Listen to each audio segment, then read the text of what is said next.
وإذا حييتم بتحية فحيوا بأحسن منها أو ردوها.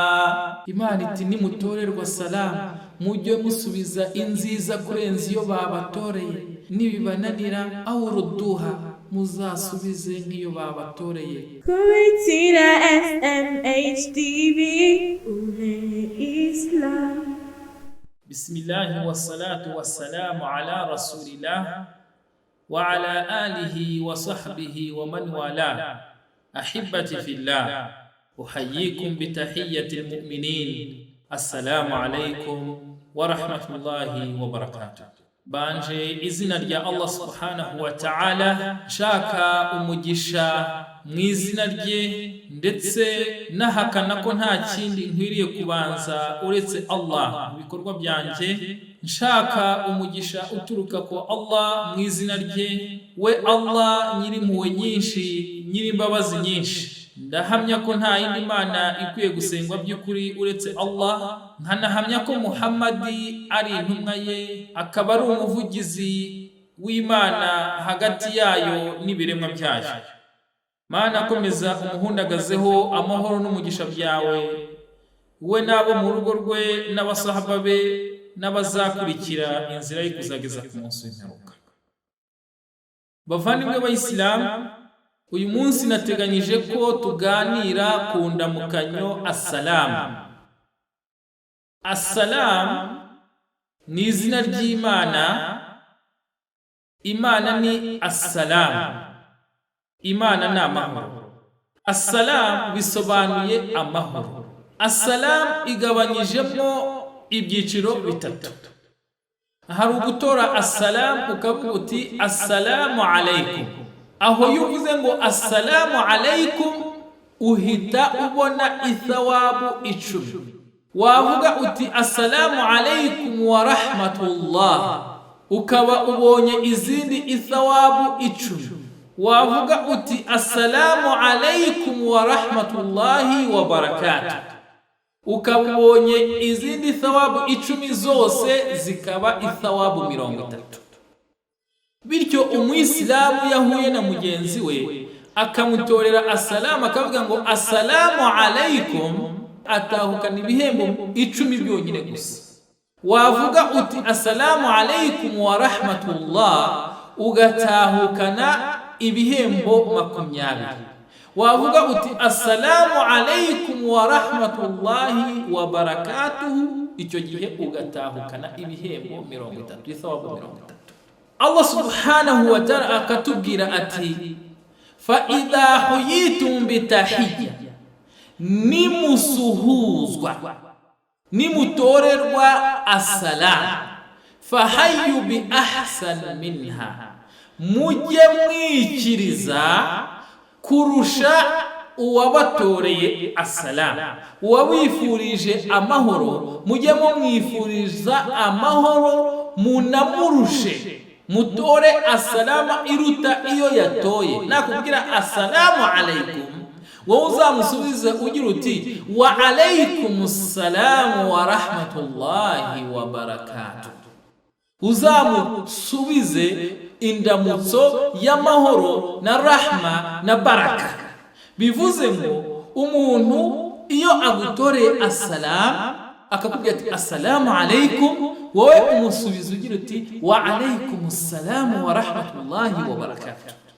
Ushobora kuba wanamusubiza uti wa alaykumus salam, nkuko yagutoreye salamu nawe ukaba ariyo umusubiza wa alaykumus salam.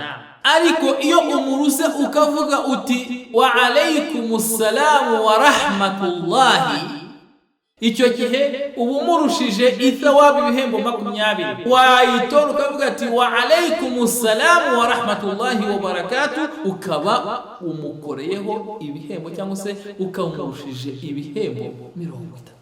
Ubwo ni 20 ko yagutanze 10 yo gutorera assalamu. Bavandimwe b'Abayisilamu, igisobanuro cy'ijambo assalamu. Assalamu ni izina rya Allah nk'uko nababwiye. Wa min asma'illahi assalamu, no mu mazina ya Allah subhanahu wa ta'ala harimo izina ryayo assalam, bisobanuye amahoro. Allah ni amahoro. Bityo iyo wifurije umuntu assalam, umwifurije amahoro, umwifurije kubana na Allah, umwifurije yuko amahoro ya Allah subhanahu wa ta'ala amubaho, ni igihango uba umuhaye. Bityo umuyisilamu ntabwo akwiriye kugira ipfunwe yo gutora assalam. Iyo uhuye n'umuyisilamu mugenzi wawe ukamunyuraho utamutoreye salamu, umuhuguje ukuri kwe, cyangwa se iyo utanze umuyisilamu kumutorera salama, umukuyeho ithawabu, umutanze kwinjira muri janna. Bityo abasangira ngendo b'intumwa y'Imana Muhammad sallallahu alayhi wa sallam barushanwaga gutorera salama bagenzi babo, bagatanguranwa abayisilamu.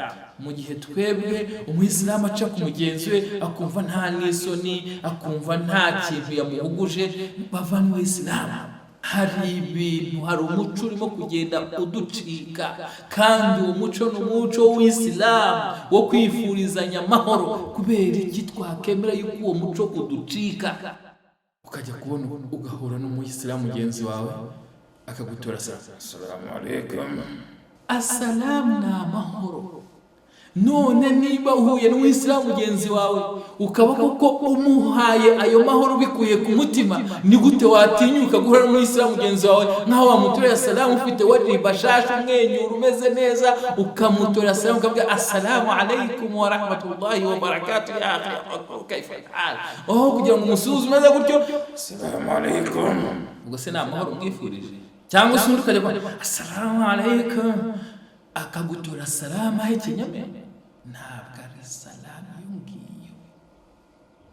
Assalamu bivuga amahoro, twifurizanya amahoro. Intumwa yacu Muhammad sallallahu alayhi wa sallam iratubwira iti la tadkhulul janna hatta tu'minu, ntabwo muzinjira muri paradizo mpaka mubanje kwemera. Wala tu'minu hatta tahabu, nta nubwo muzigera mwemera mutabanje gukundana. Afala adullukum ala shay'in idha fa'altumuhu tahabbtum, ese mbabwira ikintu mugikora muzakundana kurenza uko mwakundanaga. Abasahaba bati bala ya Rasulullah, babwira intumwa y'Imana tubwire ya Rasulullah. Faqala afshu salama bainakum, intumwa y'Imana iti mwifurizanya amahoro hagati yanyu.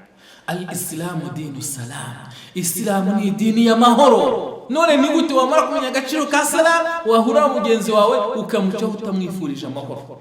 Ese turashaka ijuru kuko mu by'ukuri nimba ushaka ijuru ntabwo uzinjira muri janna utabanje kugira ukwemera.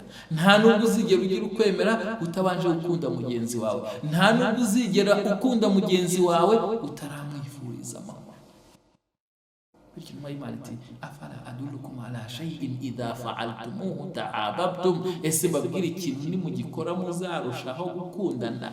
Ati afshu salama bainakum, ngaho nimwifurizanye amahoro. Bityo usuhuje umuyisilamu amusuhuza mwifuriza indamutso y'amahoro, impuhwe n'umugisha biva kuri Allah subhanahu wa ta'ala. Icyo iyi salama iba isobanuye, iyi salama iba isobanuye ko ari igihango uhaye mugenzi wawe, ko nta kibi kizigera kiguturukaho kimuganaho, ko nta mujinya umugirira, ko nta mugambi umufitiye, ko nta rwango uzamwe, nta kibi kizakuvaho ubwawe ngo kigane kuri mugenzi wawe, kubera yuko wamaze kumwifuriza iki? Amahoro. Iyo ni garanti. Bityo assalama ni amahoro, ni igihango cyo ko wifurije mugenzi wawe amahoro igihe cyose. Hanyuma ugahura n'umuntu ni umuyisilamu mugenzi wawe ntakwifurije amahoro, ntagusuhuje, ubwo ni umuyisilamu. Dutinye Allah subhanahu wa ta'ala, dutinye Allah, tugaruke ku kuri, dushikame kuri sunna z'intumwa y'Imana Muhammad sallallahu alayhi wa sallam. Intumwa y'Imana baribaza ati ayu islami khair, ni iki cyiza mu Islamu? An taqra salam, ni ukwifuriza abandi amahoro. Wa tut'imu at'am, ukanafungurira abandi. Wa an taquma al-layla wa nas niyam, ndetse ukanabyuka mu gicuku ukambaza Imana, ugasingiza Imana, ugatakambira Imana igihe abandi basinziriye. ayo Islam khair, niki cyiza mu Islam, what is the best of Islam, niki cyiza cyo mu Islam, kwifuriza amahoro uzi n'utazi, ndaqra salam wa tut'imu ta'am, ukagaburira uzi n'utazi, wa an taquma al-layl wa nasu niyam, ukanabyuka ugasari nijoro abandi basinzira. Ibyo ni byiza by'Ubuyisilamu. Hanyuma ukabona umuntu aguciyeho nta salama cyangwa se kwifurije salama, iryinyo rigeretse kuri rindi. Kose uzi icyo salama bisobanuye, kugeza aho utora salama iryinyo riri kuri rindi, salamu alaykum, ose yo ni salama. Ubundi mse umuntu ugutora salama iryinyo riri kuri rindi asiga igisobanuro cya salama.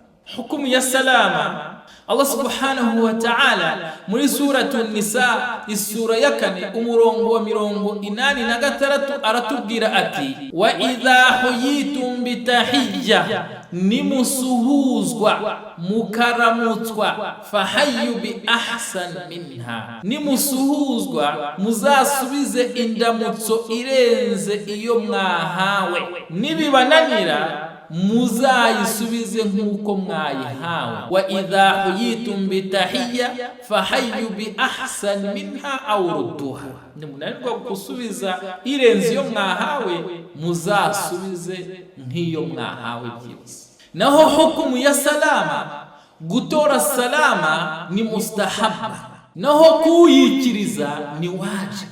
Gutora salama mugenzi wawe, kuyimuha, kumutanga ukamutorera salama, icyo gihe ni mustahabba kuri wowe, ariko kuyikiriza ni wajib. Bityo ntihazagire umuyisilamu utorerwa salama ngo noneho aceceke yo kuyikiriza ngo yumve yuko birangiriye aho, kubera yuko kuyitora ni mustahabba. Bivuze ngo utoreye salama mugenzi wawe urabihemberwa, unabishishikarizwa n'ishariya, ariko utabikoze ntubihanirwa. Ariko mu gihe umuyisilamu yamaze kugutorera salama, menya ko kuyisubiza kuri wowe ni wajibu. Wajibu bisobanuye iki? Ma yuthabu fa'iluhu imtithalan, ni icyo ukora ukagihemberwa iyo ugikoze ugamije kugandukira Allah subhanahu wa ta'ala. Wa yuhaqabu tarikuhu istijbaran, hanyuma uretse icyo gikorwa kugikora kubera kwikuza no kwigomeka akabihanirwa. Bivuze ngo rero umuyisilamu yagutoreye asalamu ni mustahabba. Umuntu ashatse yagutora salamu cyangwa nayigutorere nta cyaha gihari, kuko ni mustahabba. Gutora salama ni mustahabba, ariko kuyikiriza ni wajib. Waislamu dusobanukirwe, gutora salama ni mustahabba. Ubwo bivuze ngo mustahabba ishariya ni ibyo gushishikariza, ariko si itegeko. Ariko iyo bamaze kuyigutorera, kuyikiriza ni wajibu. Icyo cyumvikanye Waislamu. Bivuze ngo uretse kuyikiriza salama ukigena makagutora salama, assalamu alaykum wa rahmatullahi wa barakatuh, hanyuma ukamwihana n'umwikirize, icyo gihe urabihanirwa kuwiteka Allah subhanahu wa ta'ala. Ubwo ntikumvikanye. Uburyo salama itorwamo ni mu buryo butatu. Ubwa mbere ni kuba watora salama ukavuga uti assalamu alaykum. Qur'an iti wa idha huyitum bitahiyya fahayyu bi ahsan minha aw rudduha, nimutorerwa salama muzajya musubiza nziza kurusha iyo babahaye, aw rudduha, cyangwa se musubize nk'uko mwayihawe. Umuntu agutora salama akavuga ati assalamu alaykum, ufite shuwa ebyiri: kuyisubiza urengeje iyo bagutoreye cyangwa se gusubiza nk'iyo baguhaye. Umuntu ashobora kuvuga assalamu alaykum nawe ukamusubiza uti wa alaykum salam. Umuntu nagutora salama akavuga assalamu alaykum, ushobora kumubwira wa alaykum salam umusubije gutyo, cyangwa se wa alaykum salam wa rahmatullahi wa barakatuh. Ko hada iyo niyo ahsan min, aniyo nziza kurusha.